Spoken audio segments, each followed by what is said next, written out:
Welcome to In This Body, a podcast where we dive deep into the potent power of embodiment. I'm your host, Ariel Jolie, a psychotherapist deeply passionate about living life fully from the wisdom within your very own body. The podcast In This Body is a love letter to embodiment, a podcast dedicated to asking important questions like, how does connecting to your body change your life? How does connecting to your body enhance your capacity to love more deeply and live more authentically? And how can collective embodiment alter the course of our shared world? Join me for consciously curated conversations with leading experts. Each episode is intended to support you in reconnecting to your very own body.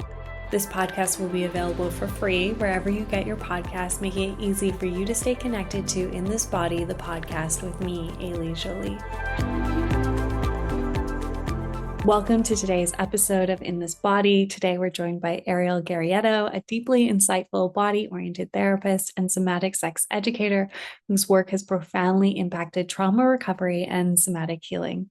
Ariel's extensive experience also includes time spent at the renowned Esalen Institute in Big Sur, California, where she refined her skills under the mentorship of leading experts in sexuality and trauma.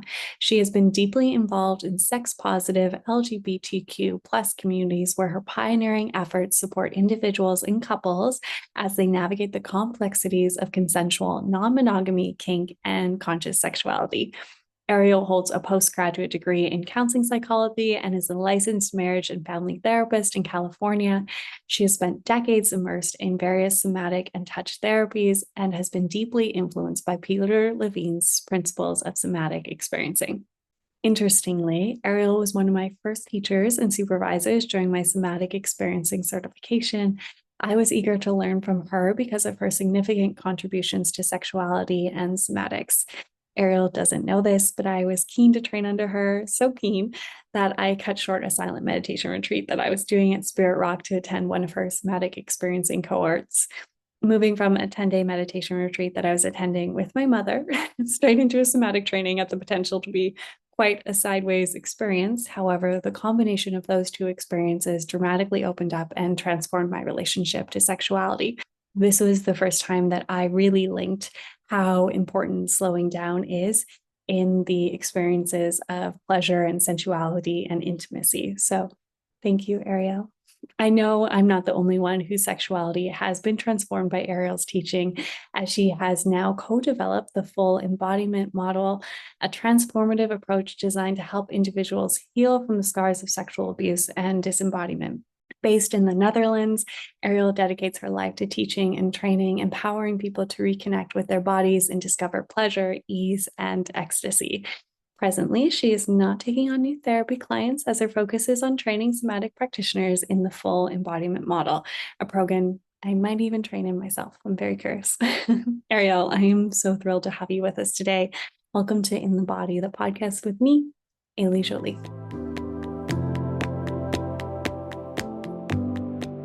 Ariel, I have found how your career has moved to be quite fascinating, and I am really curious if you can share what initially drew you to the field of somatic therapy and also sex education, and how maybe your early life experience kind of led you to the type of therapy and approach that you have today. Okay, well, if we have 3 hours, I can answer that question. But I was actually, even as a young person, really interested. I wanted to be a doctor. I wanted to be a veterinary or a doctor. But I was young when I went to college, and I just couldn't tackle the science. I was 17. Physics, chemistry was just too much for my developing brain. So I took a psychology course, and I loved the professor. So I went the psychological route and did, the traditional master's degrees in clinical psychology, and got out of graduate school really, I don't know what the word is, disheartened, feeling like this really wasn't what made my heart sing. And I was lucky in that I was very, very interested in natural childbirth. This was the early 80s, and I was outside of San Francisco, and I was kind of what you'd call a hippie, where we were pushing against all the traditional ways of being, like hospital births. And, I was sprouting my own sprouts, and I had an organic garden, and I wanted natural childbirth. So I volunteered at a birthing center very close to my house, and just got really into supporting families through childbirth. I just thought it was the coolest thing ever. And I realized that that particular orientation of helping families get out of their own way and let the body do what it was designed to do, which is to pop a baby out. And with a lot of effort. I don't want to make it sound light at all, but I was really committed to helping, particularly women, just get the fear out of the way so that their bodies could do what they've been doing for tens of thousands of years. And that really got me interested in how the body works and what gets in the way of us being our full embodied self.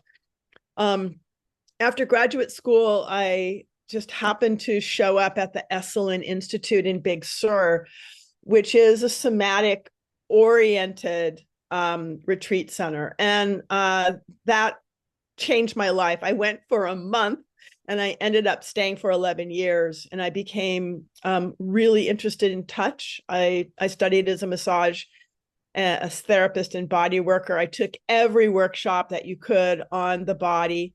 And that's also where I started studying sexuality. I took a bunch of tantra classes and sacred sexuality, and wanted to develop my own self around ease with that. And in 99, I met Peter Levine. He came to the Esalen Institute, and that was one of those life-changing moments where I realized, wow, this is what I've been looking for all my life, this being able to sit with and really go deeply with people, but do it again from that place of wisdom, that the body has the answers. The body's telling a story. If we could just get the fear out of the way, the body will do what it's designed to do. So that was just such an incredible moment.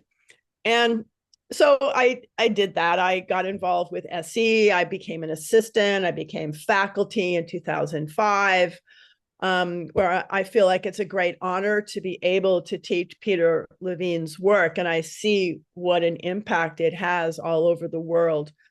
And I also realized that there was some vital pieces that were missing, like the pelvis and sexuality. And as I sat in SE trainings, I realized that so many practitioners, even though they were somatic practitioners, they had no contact to their genital area. God forbid that you should invite them to feel sensations in that area of their body. And practitioners are supposed to be helping others, right? So I realized there was this missing piece in the SE training. So at the time, I had a number. I've always worked primarily in the queer community, and I'll talk about that in a moment. But I had a number of women come into my office that were having struggles with infertility, and I realized that the thing that was consistent with all of these women was they either had sexual trauma or some kind of sexual trauma in their history, or they were completely cut off from their pelvises, and they were trying to conceive a baby, usually through IVF, and failing.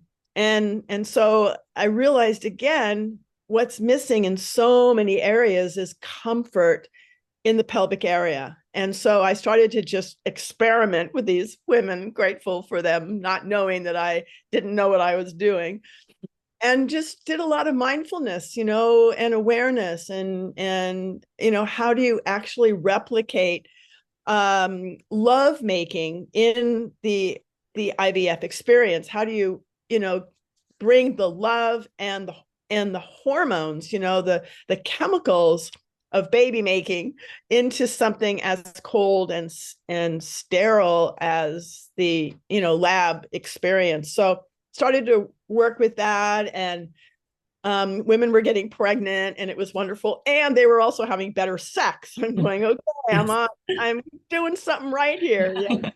And even without going into any of their histories, just reconnecting them to their bodies, reconnecting them in ways that felt safe and at their own pace was sort of healing, if you will, their sexual traumas, without actually having to go back and do all those, talking about the original content. So it was very much aligned with the SE model, what I was doing. A friend of mine was doing body work on a program that he was involved in. It was called Somatic Sex Education, otherwise known as sexological body work.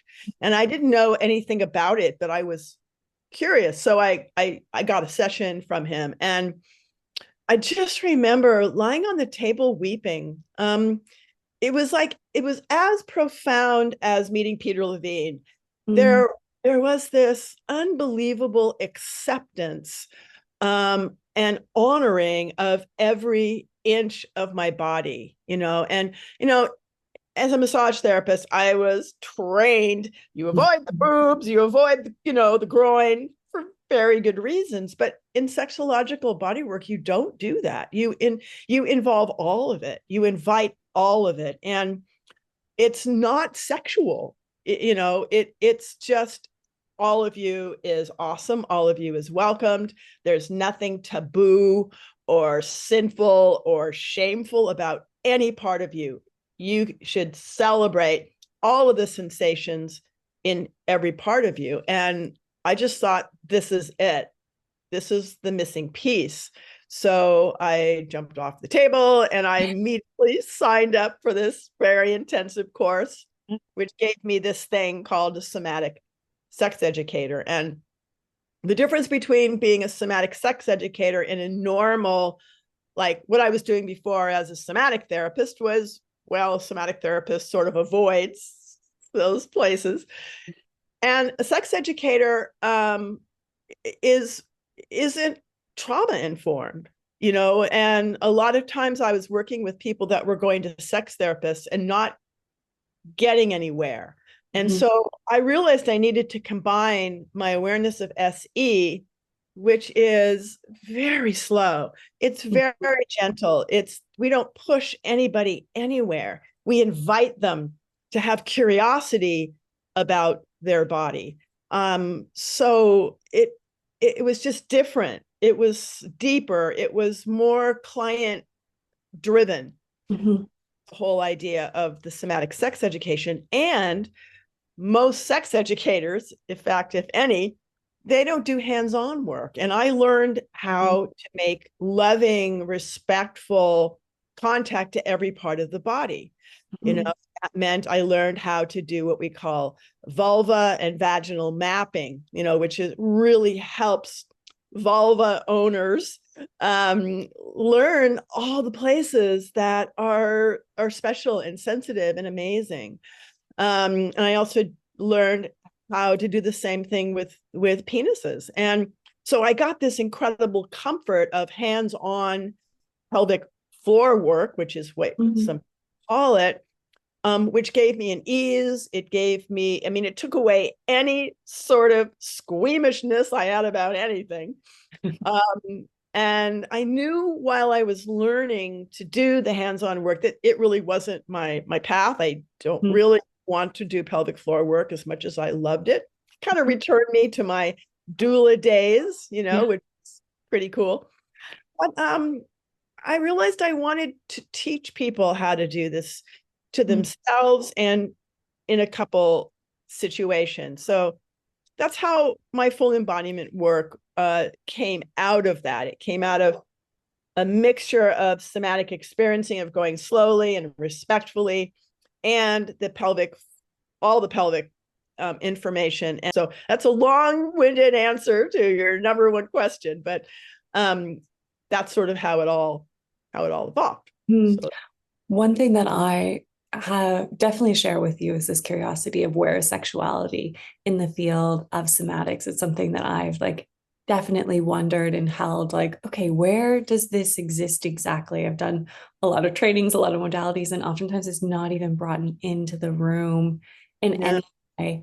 And I would love to hear more about your experience, like training as a somatic sex educator, and how that's really different than a somatic therapist or a sex therapist, because it's a training I even considered doing because I got so much out of working with someone. I was like, but then for me, I was like, I don't know if I really want to bring that level of touch into my practice just yet at this time. But I find that it is oftentimes not abundantly well known in the somatic space. So if you are open to share more about your experience of being a somatic sex educator, what the training was like and how it's different, I would love to dive in. Well, I think number one is that it makes the genital area and sexuality sort of not a big deal. It really, it's just, it wants people to realize that there's nothing, as I said, shameful or wrong or gross, about any part of our bodies. And I think that's the thing that I want the world to know, right? It's like when you work in the world of trauma, the majority, I mean, I have this, it's not a I'm not alone with this, but I really hold the awareness that we all have sexuality trauma, generations of shame and religion and culture that have disconnected us from the importance of sexuality and the ability to celebrate, welcome, be present with all parts of us. So I don't even think sex educators can think about that. They're just mostly focused on how do they help couples or an individual increase their orgasm. And one of my heroes is Emily Nagoski, who wrote the book Come As You Are. And I learned from her that, again, a lot of sex educators are all about, let's get the arousal going, let's get the interest going. But the trauma-informed perspective, which is what SE brings in, is what inhibits that? What is it that kills that interest? And that's what I'm interested in working with. That's the trauma piece, and how do I tap into the somatic part is tapping into that part of us that is driven towards intimacy, affection, sexuality, connection. I mean, that's our first and foremost, reaction is this, and hugging and being with people. But again, there's so much culture and religion and blah blah blah blah that interrupts that. And so I realized that I was working with people that had gone to sex educators and not gotten anywhere because they weren't doing the homework. Mm-hmm. And in a way that the homework has to come from the inside. Yeah. Right. So much of what I was working on is how do I help people identify their own genuine deep interest? And what is it that clouds that? And how much time do we need to take in order to support people in getting back to that very deep organic need? So that's how they differ. And then because there are so many sexual abuse survivors in the SE training in the trauma world, mm-hmm. I mean, you can't touch this subject in the trainings, and I try to slip it in. I try to model, hey, as you track your body, guess what? You have breasts. You can feel those too. What's happening in your pelvic area? And I move on very quickly. Yeah. I slip it in. Mm-hmm. A little bit covertly because mm-hmm. I'm a bit of a rebel also, but I can't do too much of it because, again, so many people are disconnected from their bodies and profoundly disconnected from sexuality. And so, people need people like us that go, wait, the body is a playground. It's the experiencer. It's wonderful, but it has to be done in a slow, respectful way. So I don't know if I answered your question. You did answer my question. And also you brought up like greater curiosity and also a little bit of reconciling inside of myself, because that was something definitely in my SE trainings I was kind of waiting for. I was like, when are we going to speak about sexual abuse or sexual trauma? Like, when are these concepts going to come into the room? And I remember them coming into your room just like subtly, but they never really made the space. And that for me, now kind of being on the other side of, various somatic trainings, it's a curiosity I have of what does it mean as a therapist to be disconnected from your sexuality and then been leading people back into their bodies. And that for me has felt like a very kind of icky, sticky, my integrity value system starts to get a little bit questioned, which is why I went and trained at ASECT, but then found it was more cognitive, but it did give me some structural frame for some of the experience I had in Tantra. And so I know you've developed something as the full embodiment model, and I have a projection that it probably kind of tackles some of what I just, asked about how you, as a practitioner, if you're disconnected from your sexuality, can you lead someone into your body? Because I'm imagining your model kind of tackles that head on. Yeah, well, thanks for that. And it's true. I mean, just you made a long statement there, and I just want to Yeah. comment that I think it's an atrocity. That's a big word, that therapists are so disconnected from their bodies. And but again, in graduate school, we never talked about the body. I had a weekend class in human sexuality, which happened to be my favorite class. But Yeah. other than that, there was no talk about sexuality. I hope that's changing a little bit, No, in Not so my master's program, we had no class on sexuality. So I had none until I went wow. to Pacifica. And then we had one from a depth psychology perspective, my second master's, and then it was at ASEC. But besides that, no training in sexuality as a therapist. It's crazy. That's obscene. Yeah. That's what most people are struggling with. And Mhm. so anyway, so we're on a similar mission here. And so when I finished with this sexuality program, I took it with a friend of mine, and he's a sexual abuse survivor. I'm not. But that, for whatever reason, that just seems to be what I attract, maybe because I'm comfortable with this subject. But so he and I sat every day together, had lunch, and talked about this is too activating. What we're learning here is fabulous. It's too activating for most people. It's too triggering. And as a sexual abuse survivor, he was triggered the whole time of this. It was really hard for him. And so we realized we needed to develop something kinder and gentler. I knew, as I said a moment ago, I couldn't bring it into the SE training. And a lot of faculty, this is a side, bent, they will like whip through the sexual trauma part of the SE curriculum because so many people get activated. And so you can't even, like, we're supposed to do a day on it. And my understanding is it's barely talked about. And that's just to keep a safe container in the trauma trainings, but it's very sad that we don't have intensive. Anyway, so Tom is his name, Tom Callanan. He and I created full embodiment. We knew that we wanted to bring in the trauma piece that was missing. Tom brought in the wounded part. And I have always been very, kind of free, and I might even say slutty, in my sexuality. I'm very open about it.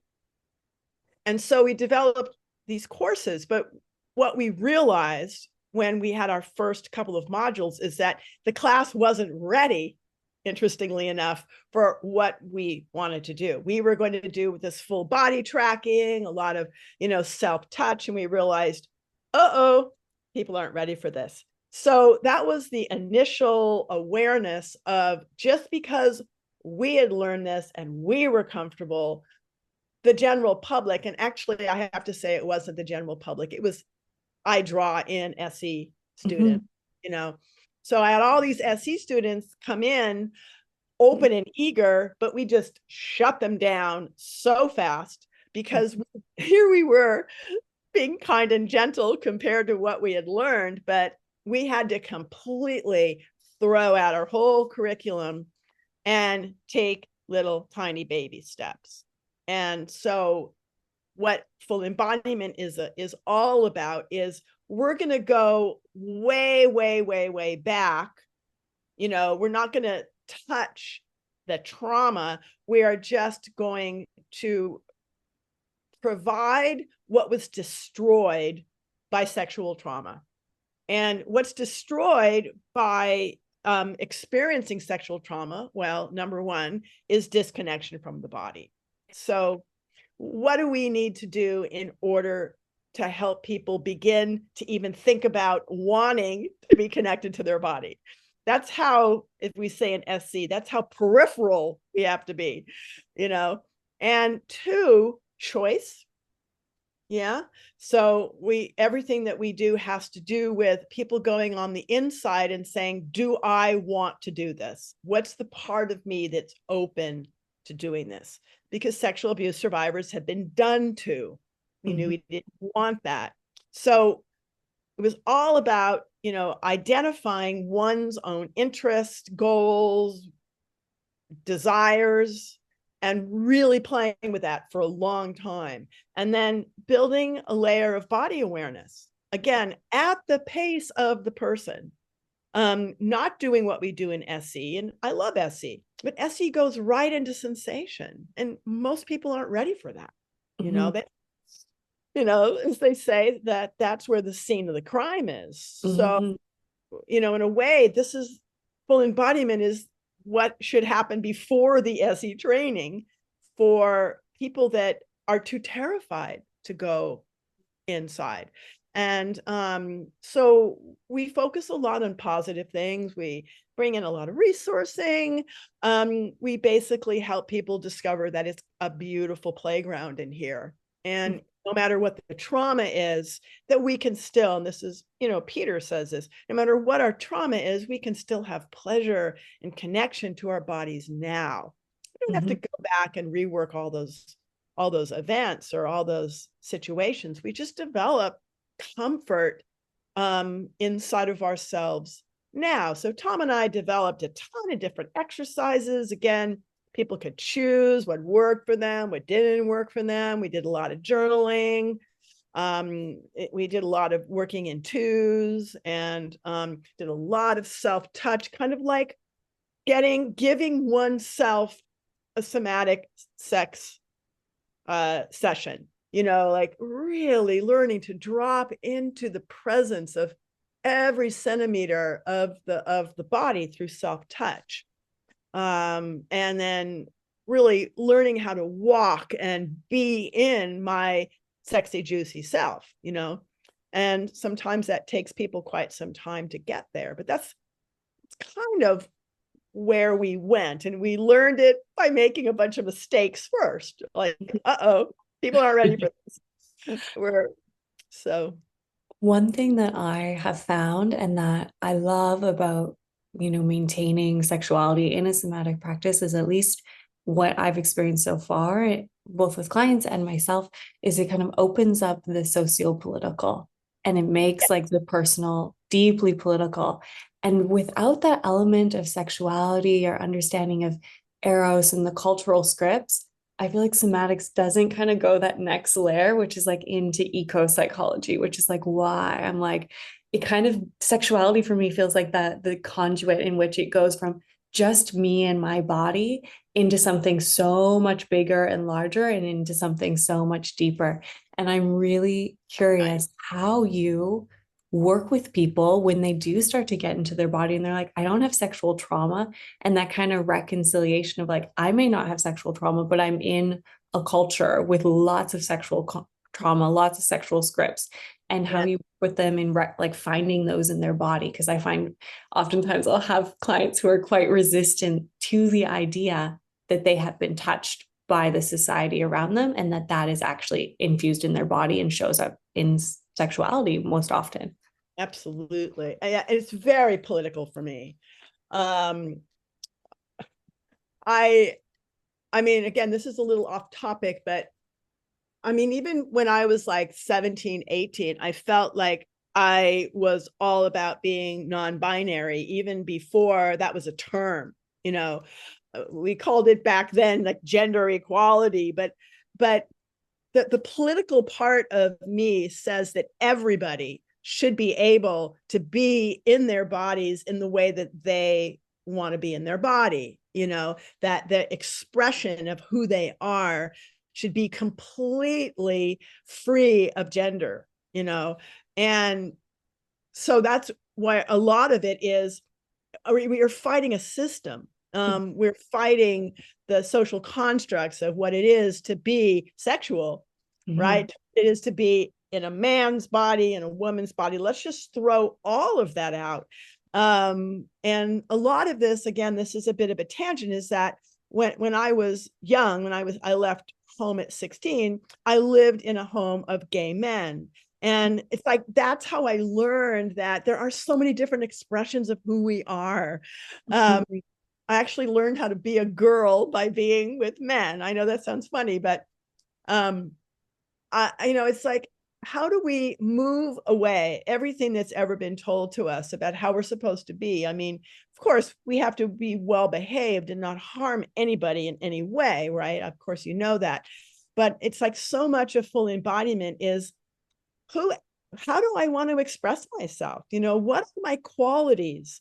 Forget what genitals I have. Can I be sensitive and be anybody? Can I be powerful and be anybody? Again, let's just forget everything that I was told about this. And I'm very passionate about this. And I feel like I'm on this, mission. One, which is to inhabit the body at all. It's not even still this appreciation that embodiment is even important. And two, sexuality is not important. And most of us if we got any sex education at all, it's like it was all about reproduction, and how do we actually teach people how to make love in beautiful ways, and how to celebrate that, and how to be okay wanting it and be okay not wanting it? I mean all of it.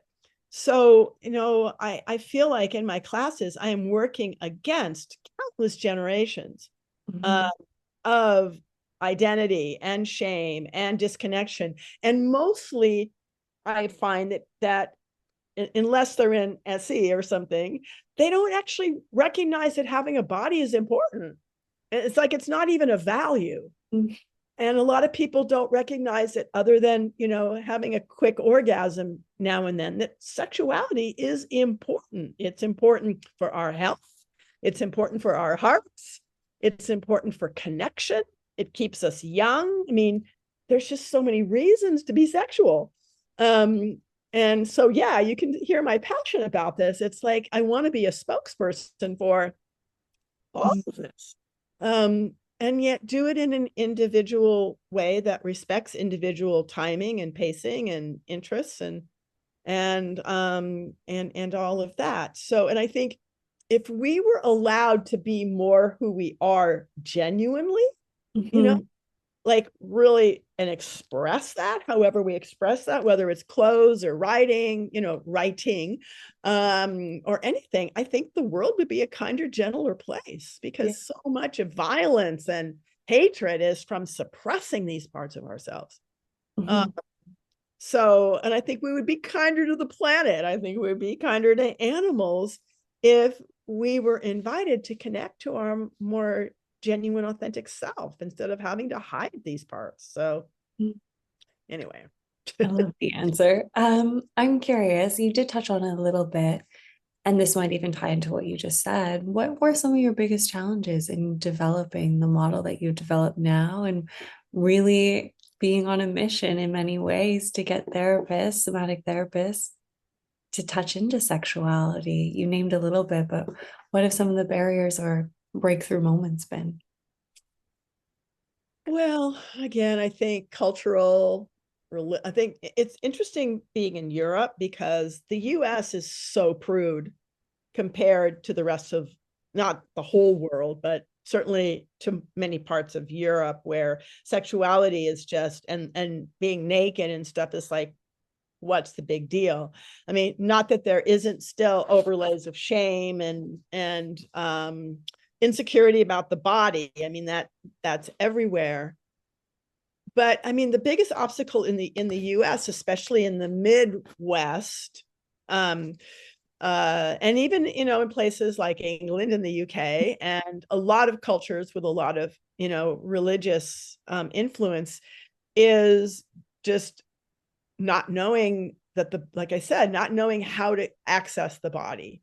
And so the challenging part as a teacher, because I usually teach groups, is how do I, again, do it in a slow enough way that people don't get overwhelmed? And so it's tiptoeing. It's, as we say in SE, it's titrating. It's going at a pace and stopping enough where people can take the time to integrate. And this is what I was so shocked in terms of Tantra. It's like I took so many Tantra workshops at Esalen, and people were so traumatized in them. Not everybody, but there was just this. I wanted to do something different. I didn't want to be just another workshop leader that says, here, do this, breathe and feel your genitals. It's like, no, we want to take these little tiny steps. So I'd say the biggest challenge is the question, just how slow do I need to go? Right. And it's a challenge, but it's also an incredible creative process, right? What I could do in Romania is different than what I could do in the Netherlands, right? We've got some cultures that are much shyer, much more reticent to go into the body. So we work in little teeny tiny itty bitty titrated ways, right? And introduce the concepts carefully and respectfully. And the whole idea is take as much of the shame out of it. I love that you work cross-culturally too, because one of the reasons why I've maintained living in London, despite like hitting some systemic stuff that I don't necessarily always feel so great living amongst, is the diversity of my clientele and how it's such an honor to sit across people from so many different countries and cultures and really feel the pace of like how slow I have to go to bring in a somatic approach, because there are some where I'm just like, oh, wow. I'm like, this is going to be like a while. There's a lot of intergenerational shame and story and trauma and stuff between us and between you and your body. And that has been such an interesting thing to kind of feel in the room. And I'm curious for you, how you kind of balance addressing the deep-seated trauma that you may feel or notice inside someone's body with the element of bringing in sexuality. And there is the slowing down process, but I'm curious if you could say like a little bit more about how you do that dance. Yeah, I first and foremost try to elicit or try to discover their own genuine interest, right? Somebody comes in, they're deeply traumatized, and they've had horrible things done to their bodies. And, I'll sit with questions like, if you were healed, if you were fixed, how would you know? And how do you want to be different inside of yourself? And so it starts with their own interest, right? They know that being connected to sexuality and sensuality and somatic awareness is really triggering, but many people do have a goal. They have an image, they have a desire. They want often to not have shame. They want to have more intimacy with their partners. They just don't know how to get there. So the first thing is their own interest, right? The part of them that has a little tiny interest in taking a step towards something that might be in the future, but it keeps us on a path. And so my initial sessions are always about that. Not everybody can envision the future, so work with that. But when they do, like sometimes people will say, oh yeah, I wish I could run down the street naked, just celebrating my body, and that I have no embarrassment, no shame. And I really just want to be able to cuddle up to my partner and relax, right? So there's our goal, there's our interest, and we will stay steady to that. And then the next piece of it is, well, what would be one small step for you in that direction? See, it's all self-motivated. And that is so important. And then a lot of the time it's, well, I just want to feel more ease inside of myself. So then we might spend a session, 20 sessions on creating ease, creating pleasure, noticing areas that are able to let in pleasure. So we're even touching the genitals or sexuality. We're just making the body a place of pleasure. And sometimes we have to work from the outside in, right? It's too scary to go on the inside. Again, you ask in the somatic experiencing training, go inside on day one. It's like, well, we don't do that. We go from the outside in, which might be things like feeling the sun on the skin, or splashing water on my face, or taking a shower. It's like all of these somatic experiences that people have that their bodies are actually experiencing. People don't necessarily bring awareness to that. So my job is to bring awareness to all the things they're already doing with their bodies that don't involve trauma, that are actually quite pleasant. And really, when you're speaking, hearing the difference between somatic experiencing and what you're offering, and somatic experiencing, at least how I hold it in my head and what I remember from a training process, is really going into the body, looking for those places where there still needed to be motion, or there was something maybe a little stuck in the nervous system, and sequencing it out. But what you're describing, this is pre-COVID, I went and did a master's certificate program at Harvard in global mental health. And I'll always remember the somatic moment. I was so deeply honored to be there, more for my past career in advocacy than as a psychotherapist. And I was around amazing clinicians, but I was just left with this deep question of like, these people in this room have beautiful ideas and have helped so many people reprocess trauma, which really falls into somatic experiencing in many ways. But where's the repatterning of the body? And when I'm hearing you speak about kind of working outside in, of like feeling pleasure, noticing hot water, I'm really thinking about that process of repatterning. And I'm curious if you could speak a little bit more, if any of that kind of makes sense to you, about how those are two different experiences. And I haven't really found anyone until you, and there's a few others that really speak about that process of repatterning pleasure, repatterning ease. Like there's more than just sequencing out this big scream or this movement or this impulse. There's this other piece. And I'm curious if you could speak about the difference. And I think that's really, really well said. And you are naming, again, a global systemic issue, is that we have lots of great thoughts. We might even have emotions, but it's not embodied. And just, again, imagine the kind of work that could be done if you add the body. But, to answer your question, I love that word repatterning. And that's exactly what I think that full embodiment does. I look at it, and again, this takes me back to my doula and early developmental training and attachment training, is that, what does a baby do when they first come out, right? Is they orient to the breast, they cuddle up, right? They have a beautiful embodied sensual experience. And then, they connect to the parents, and then they become fascinated with themselves, right? Babies will lie on their backs and they'll just be absolutely fascinated with their fingers. It's like, wow, look at these fingers. What is this? This is so amazing. And then their toes. And I want to take people back to that initial fascination with the body.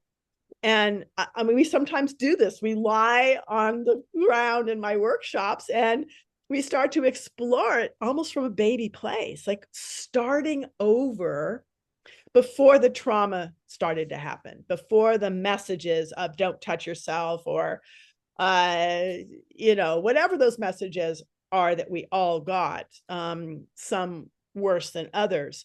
But before the trauma, we were fascinated, we were embodied, we were sensual, we were sensuous, we danced, as soon as we learned to walk, we listened to music and we moved without worrying if anybody was watching, and that's the repatterning. It's like underneath all these layers of systemic trauma, even intergenerational trauma, cultural and religious trauma, is an embodied happy being. And I feel like my job is to help people come back to that. And so it's very much connected to SE in that way. It's just that we are obviously incorporating the fight and flight responses and all of that. But and the way I teach SE is very much a relational model that, our initial impulses are to move towards others. And so I want people to feel that moving out, moving towards, seeking appropriate love and affection, connection, and sexuality is so deeply ingrained in us. But it just keeps getting interrupted by trauma. But my experience now of teaching these workshops now for 10 or 15 years is that it's not hard to get people there. I love that. Yeah. We just have to do it slowly enough. And and like I said, build awareness from the outside in. I mean, babies only feel themselves in connection to another, so it's like we do have to rebuild the outside connection to self and other, in order to feel comfortable enough to go on the inside. So these little tiny steps, but the full embodiment method is very movement oriented. It's very, it's like you learn to explore and experience your body as a place of pleasure, regardless, again, of whatever you've experienced. And so I think I'm on to something here. That's all I can say. It's like, really? And people are telling me you're really on to something here. Yeah. And I'm happy about that. The resistance with the people in the program. And so this is a little bit of a commercial, but I decided, maybe you know about this, to develop this 4-part program for practitioners. And the idea is that we start over and we repattern them, right? Yes. So that they can be comfortable inside, embodied, comfortable with their own sexuality, and they don't traumatize anybody else anymore with disconnection from themselves. So yeah, that's definitely it is the reason why I decided to train as a sex therapist. I had no real desire to work in that space, but I felt so unequipped. And then I was like, I feel so unskilled. And the majority of my clients are coming with some type of sexual trauma. And I have no skills in sexuality, no formal actual education and training, just the lived experience of my body, which I do value. I spend a lot of time actually in silent meditation retreat. And that's where something deeply clicked for me around like week 5 of silence. All of a sudden I just started having spontaneous orgasms. And then it was just like 2 weeks of that. And I was like, okay, like I really slowed down enough for like some energy to start moving. And then I was like, okay, I think I need to go get some formal education. What is happening here? Yeah, it was very, very beautiful experience. Just for my own curiosity, because you touched on something that I hold as like a very secret passion. And it is the relationship between disembodiment and infertility. And so you said that right at the start. And I have our final question. But before I ask you that, I would love for you to speak on that, because there really isn't anyone speaking about that. I've really searched for somatic therapists to lean into, of like, what is the relationship between this? It's something both in my personal life and professional life. And the link hasn't been so drawn. So I would love to hear your experience since you started, in natural birth and embodiment, and had the experience of working with women who were going through IVF and who had that disconnection. Yeah.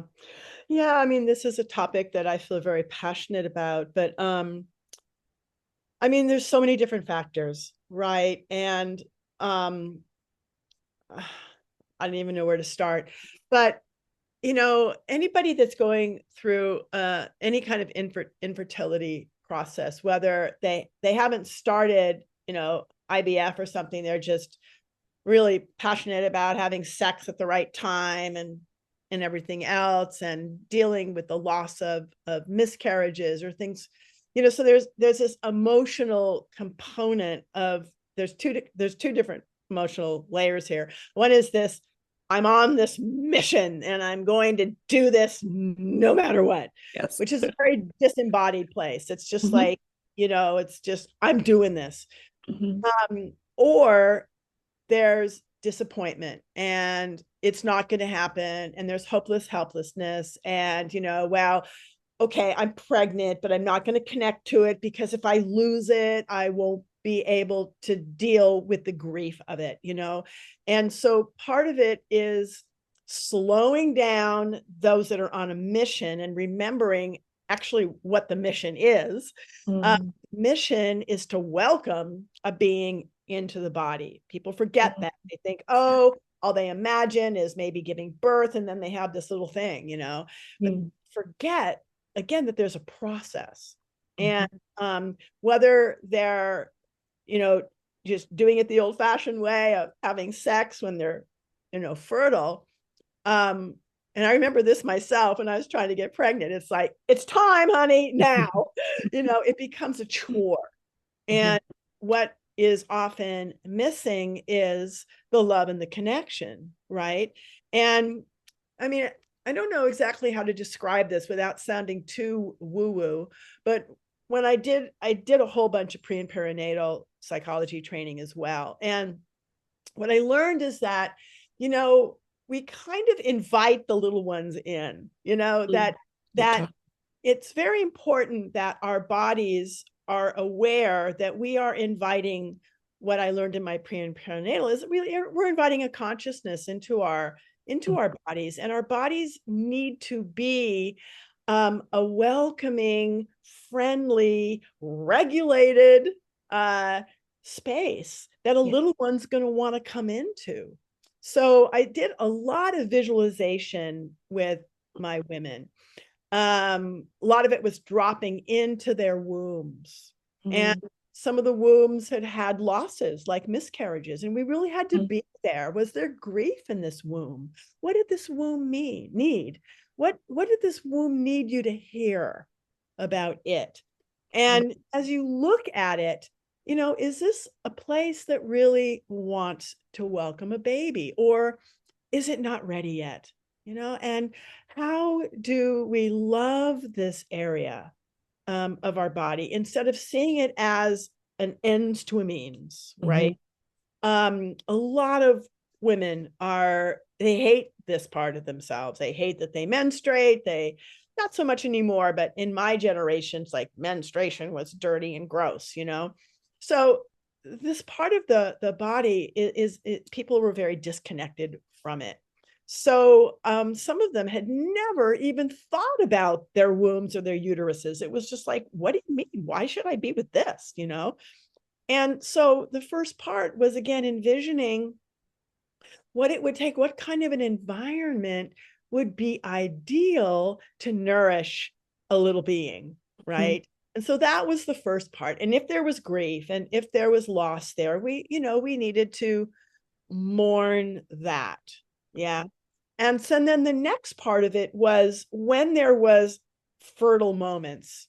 And this is true when people were getting their eggs extracted or they were actually going to have the fertilized eggs implanted, that I replicated it as a sexual act, Mhm. right? That when we're making a baby, hopefully there's oxytocin, there's love, there's connection, there's eye contact, there's excitement, there's yumminess. None of that happens in a laboratory. Mm. So when women were going to get some kind of a procedure, whether it was an egg extraction or implantation, it's like I said, make love with your partner. Mhm. Get all juicy, get all lovey, lovey, lovey, get those hormones and the chemicals of fertility going. Yeah. And that seemed to make a difference. And Mhm. I even had partners show up in the lab when they were getting, the implantation, doing things like kissing them really passionately, stimulating nipples, and again, this helped the body replicate what one would do naturally. And Mhm. as soon as an implantation happened, to start to welcome that little one, like, I'm so glad you're here. And I know that you may not stick around, but that's okay. You have your own time. I mean, respecting the little one, and not cutting off connection, because if I lose it, I'm going to be so upset. It's like, I'm sorry, but it would be really better for both of you if you just started to connect with it now, even if it's only the size of a grain of sand. And so a lot of it was an attitude change. A lot of it was, again, connecting to the womb, connecting to the partner, and also recognizing that it, for a lot of reasons, it may not stay. And how do you say goodbye? So that's a lot of what I did. And did it happen? Was it 100% fertility change? No, but there was a significant number of women that got pregnant and kept it. And I kept connected with them through the whole pregnancy. You stay connected to this baby. Don't you worry that it's going to go away. Love Mhm. it now. Um, and that seemed to make a difference. So Mhm. those were sort of the primary components. And it seemed like getting all the oxytocin and dopamine and, yummy, yummy going made a difference. And it makes sense, doesn't it? It makes complete sense. And I was just reflecting on how oftentimes that experience of IVF or infertility is for many individuals, like the first time they come into contact with with their body, or they're like, oh, this thing is supposed to do the thing and it's not doing the thing. And oh, wow, I'm actually supposed to feel XYZ and I don't feel XYZ. And your approach there is just like so soft, so gentle, like those words of like, Yeah. is can you make your body like a home that this little being would want to be into? It's just so gentle and loving. As you were speaking, I like noticed my eyes start to like well up because I was like, even my body like needed to hear that. Exactly. Mhm. We need to love these places. And women, when they don't get pregnant, they're so angry at their bodies. They feel Mhm. so Yes. betrayed. They take it personally. It's like, Mhm. well, it is personal, but it's not, Yeah. at the same time. It's just a readiness in some ways. I mean, I think the world is changing. Mhm. It's not a safe place anymore. Mhm. Women's bodies can pick that up. I mean, that's what happens in the animal world when it's dangerous out in the world. Mhm.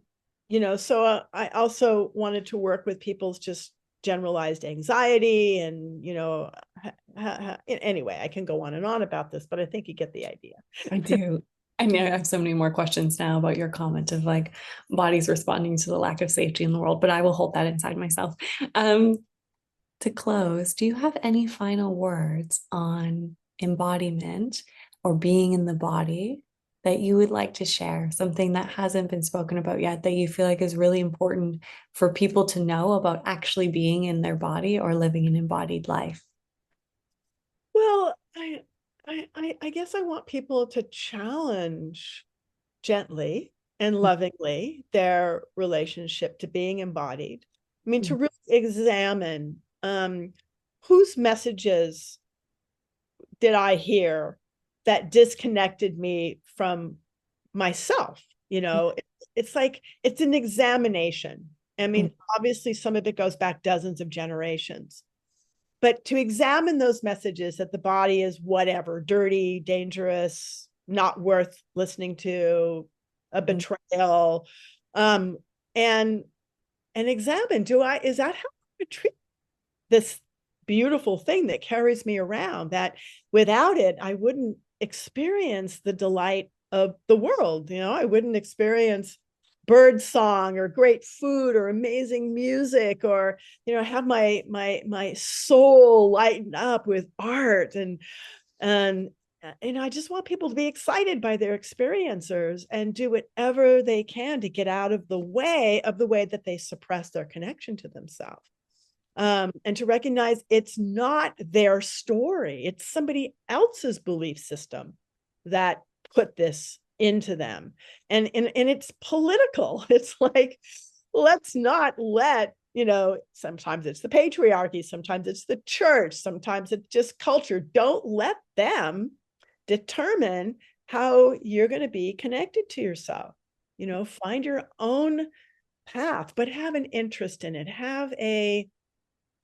Value yourself, value somatically experiencing more and more things, and you'll be surprised what a delight it is. I mean, like you say you spend a lot of time in mindfulness, like, retreats. It's like I spend a lot of time lying around, mucking about in here, just lying around going, whoa, that's amazing. Wow. I want people to be in awe. I love that. That's such a beautiful way to close the offering of being in awe of the body. Thank you so much for your time and your wisdom, and also just really deeply as a practitioner. Thank you for like blending somatics and sexuality together, and starting to offer that to the community. It's so needed and so valuable. And I really honor just all the inner work you've had to do and explore, and curiosity you've had to have to be able to share that with others. So thank you.